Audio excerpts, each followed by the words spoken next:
안녕하세요. 중국과 함께 사는 길을 평생 연구하는 한중 다문화 가정의 차쿠페페입니다. 민주화와 관련된 영상들을 다양한 분야별로 나눠가지고 지금 올리고 있고요. 제가 상대적으로 중국과 한국 사이에서 경험을 더 많이 해봤던 입장에서 단순히 제 의견을 전달을 드리고 있습니다. 그런데 이제 민주화 관련된 내용으로 유튜브에 내용을 올리다 보니까요, 굉장히 많은 분들께서 염려를 많이 해주십니다. 저로서는 정말 너무 감사한 일이에요. 사실 저도 이거를 올리면서 처음에 이 영상이 혹시 삭제되지 않을까, 혹은 이것으로 제가 이제 유튜버 생활을 마치는 게 아닐까, 이런 생각조차 했었는데요. 현재까지 놓고 본다면 전혀 그런 기색은 없습니다. 물론 이제 이게 유튜브 알고리즘으로 노출이 돼가지고 많은 사람들이 보게 한다든지 이런 것도 아직은 없었어요. 그런데 제 다른 영상들 역시 그렇게 많이 알려진 영상들은 아니기 때문에 저로서는 일단 제게 주어진 그 환경과 조건에서 일단 묵묵히 하는 것이 맞겠다, 이런 생각을 가지면서 제 생각을 공유를 드리겠습니다.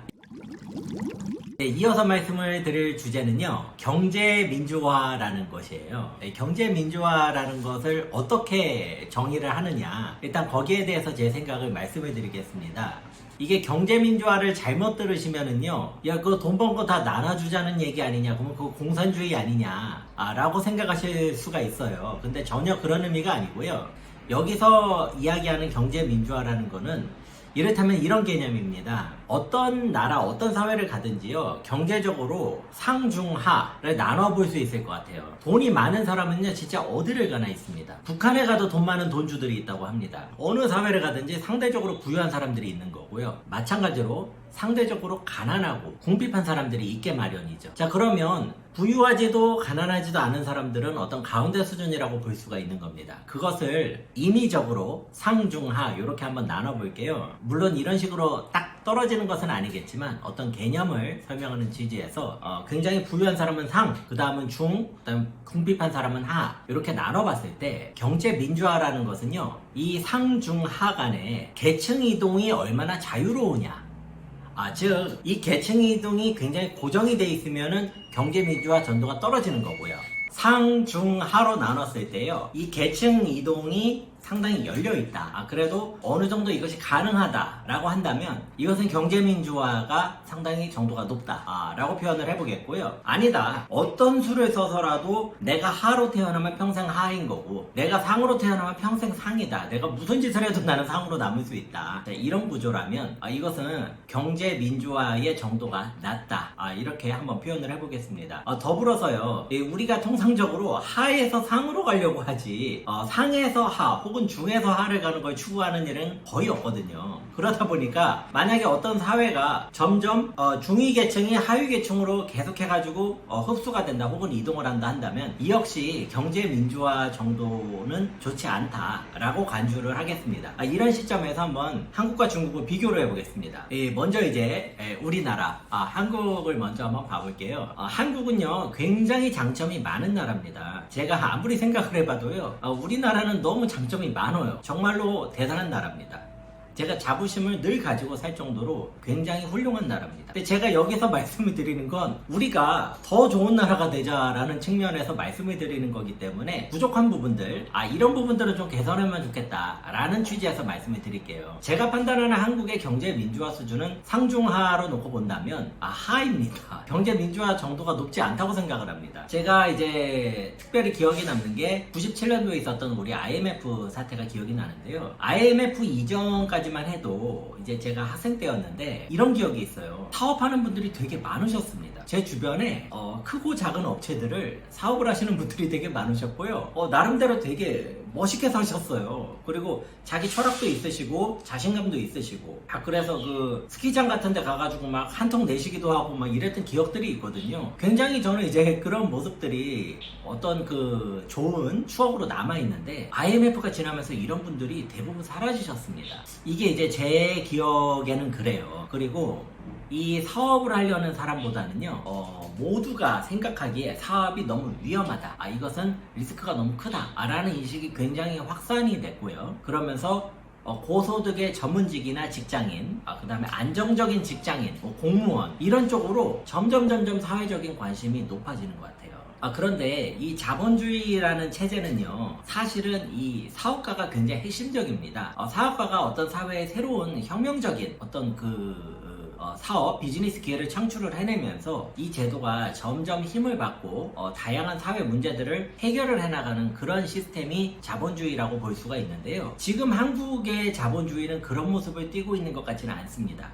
대표적인 예가 한중일 삼국의 대학생들을 대상으로 사업을 하고 싶냐, 회사에 가고 싶냐, 공무원 되고 싶냐, 요거 설문조사를 해봤다고 합니다. 물론 이제 정확한 이 통계에 관련된 지식은 제가 없지만 제가 보고 깜짝 놀랐던 게 우리나라 한국의 젊은이들이 사업을 하고자 하는 그 정도가 가장 낮았다고 하고요. 공무원이 되고자 하는 정도가 가장 높았다고 합니다. 제가 조금 충격을 받았던 거는 일본보다 더 낮았다는 부분이 그래서 우리나라가 굉장히 지금 사회적으로 고착화가 돼 있겠구나. 한국은 지금 이 상중하 경제계층을 놓고 본다면요, 제가 봤을 때는 이 상에 해당하는 분들은 자기 그 포지셔닝을 계속 유지하고 그것을 지키는 데에 좀 집중을 하는 느낌을 받습니다. 뭘 큰 도전을 해가지고 내가 이런 거를 해서 한번 공연을 해본다, 이런 문화가 우리나라에 많이 부족한 것 같습니다. 중에 해당하는 분들은 내가 지금 중에 있으니까 더 떨어지지 않고 중상, 중 여기를 내가 유지를 해야 된다. 자, 하위에 있는 분들은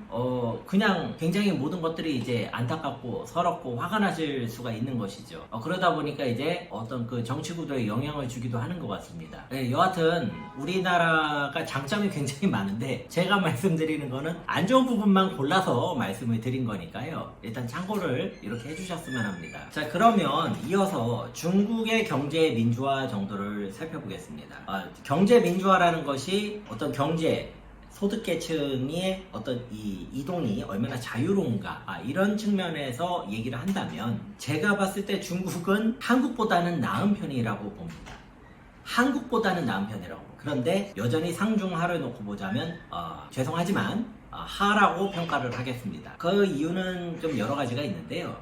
이 중국말로 요즘에 社会固化라는 말이 있습니다. 사회 계층이 고착화가 되는 그런 어떤 현상을 얘기를 하는데요. 중국도 점점 내가 지금 상류층이면 쭉 상류층으로 가고, 중류층이면 중류층, 하류층이면 하류층으로 굳어지는 듯한 이런 분위기가 강해지고 있고요. 여기에 대해서 중국 사람들이 굉장히 관심을 가지고 경각심을 가지고 있는 분위기입니다. 다만 제가 조금 차이가 있었다고 느낀 점은 뭐냐면요, 중국은 굉장히 많은 젊은 사람들이 사업가가 됨으로써 이 사업의 길, 이 사업이라는 것이 자기 비즈니스를 하는 걸 수도 있고 어떤 자영업자의 길일 수도 있는데요, 이 길이 아직 상당히 한국보다 열려 있습니다. 무슨 말씀을 드리냐면요, 예를 들어서 제가 학업 성적이 그렇게 높지가 않습니다. 그런데 고등학교까지만 공부를 하고 고졸 이후에 바로 사회 전선에 뛰어드는 것이죠. 그러면 거기서 제가 뭐 양꼬치를 팔든 아니면 뭐 맥주집을 하든 간에 뭐 하나를 제가 기회를 잡을 수 있고 어떤 좋은 귀인을 만나가지고 협력을 해가지고 좋은 내가 비즈니스 아이템을 확보를 할 수 있다. 그 사람이 올라갈 수 있는 길이 열려 있습니다. 그런데 이것이 정도가 결코 퍼센티지가 높은 것은 아닌데요, 한국과 비교하면 한국보다는 높습니다.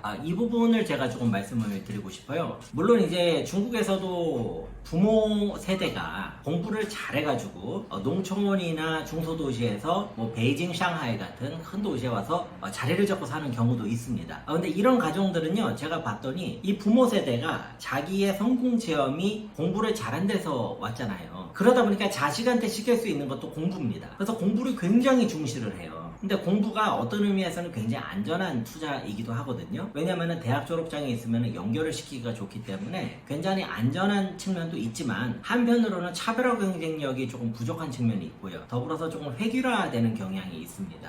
그래서 중국의 경제 순위를 상위층, 중위층, 하위층으로 놓고 본다면은요, 제가 느끼기에는 중위층은 거의 굳어 있고요, 상위층과 하위층이 서로 왔다 갔다 하는 구조가 아닌가 하는 생각이 조금 듭니다. 약간 이런 식으로 조금 그 사회가 고착화가 된다는 느낌을 받습니다.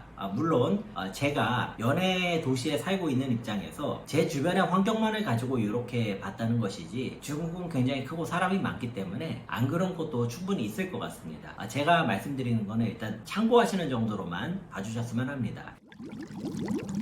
네. 그래서 얼마 전에 제가 이 중국의 농촌 지역 그 고등학생 같아요. 나와가지고, 뭐 중국어죠. 나와가지고 이제 연설을 하는데, 이 친구가 연설하는 거를 보고, 이 농촌 친구들이 도시에 와서 살아남기 위해 이렇게 뼈를 깎는 노력을 하고 있구나. 그 얘기를 듣고 제가 그걸 보면서 펑펑 울었습니다. 너무 이 가슴에 와닿아가지고요.